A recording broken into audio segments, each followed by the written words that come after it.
Salut, salut! Là, on continue les aventures de Compostelle, mes aventures. Et je vais revenir sur le chacun son chemin, chacun sa vitesse. Parce que j'ai beaucoup insisté là-dessus. Et je pense que je le redirai dans d'autres vidéos. Parce que c'est important. Mais là, je reviens sur chacun son chemin. Ok, quand Compostelle, on est d'accord. C'est de la randonnée, c'est de la marche. Enfin, c'est pas que de la randonnée, mais à la base, on marche. Il y en a, ils le font en vélo aussi, mais bon, c'est encore autre chose.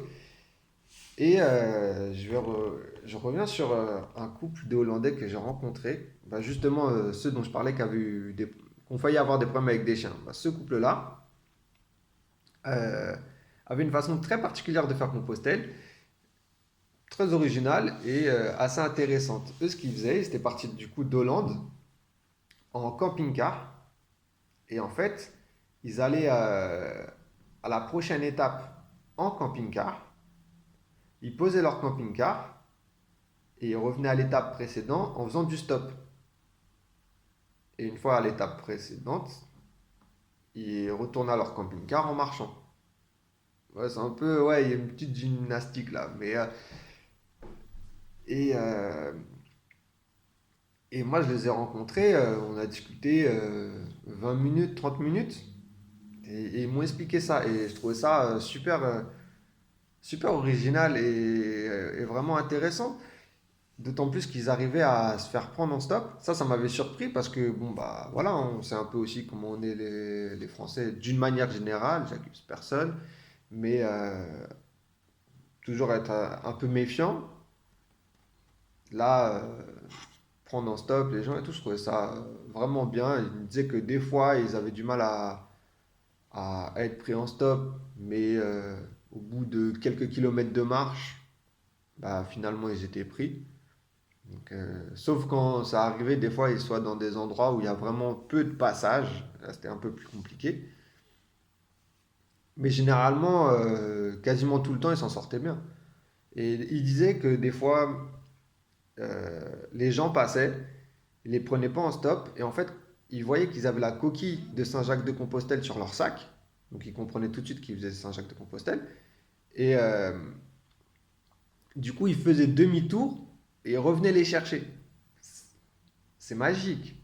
Franchement, c'est magique. Voilà, c'est stylé. J'aimerais qu'on voit des réactions comme ça tout le temps, moi. Et, euh, et en fait, ce couple, voilà, faisait ce chemin de cette façon. Donc c'est un peu particulier, mais au final, c'est leur chemin. Ils font comme ils veulent, en fait. Et on est qui pour dire, ouais, c'est bidon, ouais, non, non, non, ouais, c'est postal, c'est pas comme ça et tout. Au final, ils font leur étape de marche. Et en plus, avec leur camping-car, ils ont pas ce problème de trouver un logement. Enfin, un logement, un hébergement. Ils ont leur hébergement. Donc c'est top en fait. Je dis pas que je le ferais comme ça, mais je trouvais ça vachement bien. Et, euh, et du coup, voilà, ce qui est encore mieux, c'est la suite. Donc j'ai discuté avec ce couple et tout, ils parlaient français. Et pendant 20-30 minutes, mais vraiment super gentil. Bon, déjà à la retraite et tout, mais enfin, vraiment très très gentil. Et après, le jour où je les ai rencontrés, après, moi, il fallait que je continue mon chemin parce que j'allais pas, on n'allait pas au même endroit et moi, j'allais bien plus loin. Donc, voilà, je pouvais pas perdre. Enfin, j'y perds du temps. C'est pas perdre du temps parce que on perd pas du temps quand on fait ça, mais faut quand même que j'aille en fait faire mes kilomètres. Enfin, faut quand même que j'arrive à destination. Donc, faut que je me tienne à ça. Et généralement, les gens comprennent, hein, c'est pas le problème. Et genre, peut-être, je sais pas, 1 ou 2 jours après, en fait, je les ai recroisés. Mais ça, c'est magique. Et ça m'est arrivé, avec eux, ça a dû m'arriver 2, 3 fois, à plusieurs jours d'intervalle, où je les ai recroisés, en fait, plus loin. Et je vous promets, hein, quand c'est comme ça, mais c'est magique. Vous avez rencontré les personnes, vous avez parlé avec eux pendant 20 minutes, quand vous les recroisez, peu importe l'âge, peu importe tout ce que tu veux, c'est comme si c'était vos potes. Mais genre, vous êtes trop contents. Et eux aussi, ils sont contents, en fait. Et ça, c'est ouf. Mais ça, c'est ouf, mais dans le bon sens, quoi. Et ils sont contents. C'est comme si c'était des meilleurs potes qui se revoyaient depuis longtemps, qui s'étaient pas vus. Ah, et tout ça, va, non, non, non. Bref, au top. Au top. Et même une fois, pour vous dire qu'ils avaient été pris en stop. Moi, je marchais avec un autre gars, du coup, je vais le raconter plus tard, mais je marchais et ils avaient été pris en stop. Et je crois que c'est le dernier jour où je les ai croisés. Et en passant en voiture, ils ont ouvert les fenêtres de la voiture. Genre, ils ont demandé au gars de klaxonner. Et ils nous ont fait coucou, ouais, tu vois, des trucs comme ça. Je vais. Bon, bref, ça, c'est cool. En fait, c'est cool. Et quand on voit ça, on dit, ah, eh, mais c'est les Hollandais, ah, je suis trop content. Enfin, bref. Là, je m'enjaille un peu, mais du coup, c'est pour vous montrer que, ouais, des fois, il y a des difficultés, mais il y a surtout, surtout, de bonnes choses, en fait. Et même les difficultés amènent à des bonnes choses, en fait. Toujours. Donc, ça, c'était vraiment top en fait. Et sur la façon de faire, bah ouais, ils avaient une façon de faire Compostelle qui était un peu particulière. Mais au final, on s'en fout. Ils font. Et puis voilà. Et on peut pas juger en fait. Donc c'est pour ça à chaque fois que je dis ouais, c'est personnel, c'est intime, c'est chacun son chemin, chacun le fait comme il veut. Voilà. Et là, c'était ça. Et bon, enfin bref. Et du coup, il y a une autre rencontre en plus à ce moment-là que j'ai fait. J'ai rencontré un Autrichien. Bon, lui qui parlait pas. Enfin, si. En fait, il parlait un petit peu d'anglais, un petit peu d'espagnol, un petit peu de français. Et nos discussions, c'était ça. C'était quelques mots de français, un ou deux mots d'espagnol, une petite phrase en anglais. C'était que des trucs comme ça. Et c'était marrant. Pareil, c'était un gars. Oh, il était plus vieux que les Hollandais, lui, je crois qu'il avait plus de 70 ans. Et avec un sac chargé. Un sac vraiment chargé. Moi, je me plaignais de mon sac et tout, mais tu vois, j'en rencontrais. Ils avaient des sacs, mais genre chargés de ouf. Et ouais, ouais, j'étais un peu impressionné, mais bon, après, chacun porte la charge qu'il peut porter. Voilà, hein. Après, c'est chacun sa vision aussi, hein. Moi, après, j'avais décidé de pas m'encombrer, en fait, de me passer de. Il y a des choses dont je pouvais me passer, en fait. Donc, voilà, moi, c'était ça. Et, euh, et pareil, quand je le rencontre, bah, genre, lui, il était content, ça faisait longtemps, il marchait, il voyait personne. Et, euh, et donc, voilà, donc, on a passé, avec lui, j'ai dû passer 3 jours, je pense, à peu près. Et, et du coup, bah, chacun son chemin, chacun sa vitesse. Au début, quand on se croise, on a marché ensemble, on allait au même endroit et il nous restait quoi, 1 heure, 2 heures de marche. Donc, on a marché ensemble, on a discuté. Donc, il marchait moins vite que moi. Donc, moi, j'ai marché moins vite. Mais ce jour-là, c'était une petite étape en fait, parce que j'avais pas le choix. C'était une petite étape. Donc, en fait, j'avais grave le temps. J'étais. Voilà, je pouvais marcher moins vite, prendre.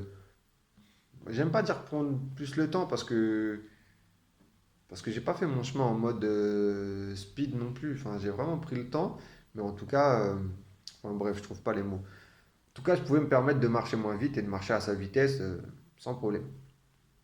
Donc on a discuté, tout ça, et après, les jours d'après, bah, c'est vrai qu'on, pendant 2 3 jours, en fait, on s'est suivi où on allait aux mêmes endroits, enfin dans les mêmes villes. Sauf que bah, le lendemain, on repart à peu près à la même heure. Donc là, je commençais déjà, il faut savoir que là, je commençais déjà à partir à 6 h 6 h 30 du matin. C'était fini les conneries de 7 h 8 h, c'était fini ça.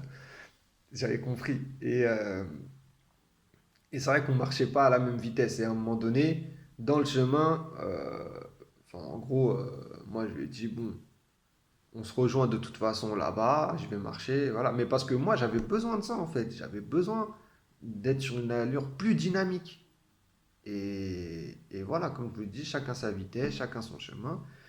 Et puis j'avais échangé avec lui, enfin on avait parlé, c'était un ancien prof et tout, enfin bref, on avait parlé de plein de choses. Mais on parlait pas énormément non plus. Après, il y a des choses qui rentrent en compte. Il avait plus de 70 balais. Moi, à l'époque, j'avais quoi, 29, 30. Enfin, voilà, il y a un moment donné où on n'est pas non plus dans les mêmes réalités. Euh, ça, ça veut pas dire qu'on ne peut pas parler, parce qu'au contraire, on a parlé, on a beaucoup échangé hein, sur 3 jours, on a beaucoup parlé. Mais après, il y a les personnalités des gens aussi. Lui, c'était quand même quelqu'un d'assez solitaire. Et il me disait lui-même qu'il avait besoin de faire. C'était pas la première fois qu'il faisait Compostelle, c'était au moins la 5e fois. Et qu'il avait besoin de ça, en fait, pour en gros se retrouver, pour se retrouver seul, dans la solitude. Et lui, déjà, dans sa vie, il était un peu solitaire et tout. Donc, c'est cool quand tu rencontres du monde, mais du coup, c'est vrai que bah, euh, lui, c'était un peu il avait un peu ce côté solitaire. Moi aussi, mine de rien. Donc, forcément, des fois, il faut juste se distancer un petit peu. Et c'est pas mal en fait. C'est comme ça. Mais j'ai quand même beaucoup échangé avec lui et c'était une bonne rencontre. Et, euh, et là où on voit où c'est une bonne rencontre, c'est quand vient la séparation. Sur le moment, on s'en rend pas compte. Enfin, pas plus que ça. Mais quand il y a un moment donné, il y a séparation, parce que moi, au bout de 3 jours, à peu près, en fait, lui, après, je crois, il arrêtait de marcher, il faisait une pause. Il y en a, ils font ça, ils marchent 6 jours et après, ils font une pause. Et lui, il disait, bah moi, voilà, vu mon âge et tout, faut que je me ménage en fait. Et il avait raison. Mais j'avais pas de raison de me ménager en fait. Donc moi, je continuais. Et donc c'est vrai qu'après là, par contre, euh, il y avait une trop grande distance qui s'installait et c'était sûr que lui, je le reverrais pas. Mais au moment de la séparation, bah déjà le soir, faut savoir que genre on était que deux dans l'hébergement municipal là. Et, euh, et du coup, genre on s'était fait un repas, parce qu'il faut savoir que aussi Compostelle, niveau nourriture, bon j'en parlerai dans une autre vidéo, mais bon là c'était genre on s'était fait un vrai repas et tout, genre on était content et après ouais voilà la séparation où on fait notre life et c'est vrai que la séparation bah voilà ça touche un petit peu. C'est un peu plus dur, mais ça fait partie de Compostelle. Et de toute façon, les rencontres, elles sont authentiques. Quelles qu'elles soient, elles sont authentiques. Donc forcément, quand il y a séparation, ce qui ne veut pas dire que c'est mal, mais quand il y a une séparation, forcément, ça touche beaucoup plus. Donc donc c'est comme ça, et il faut s'y faire. Et les rencontres, je vous en parlerai dans d'autres vidéos parce que fou, ça,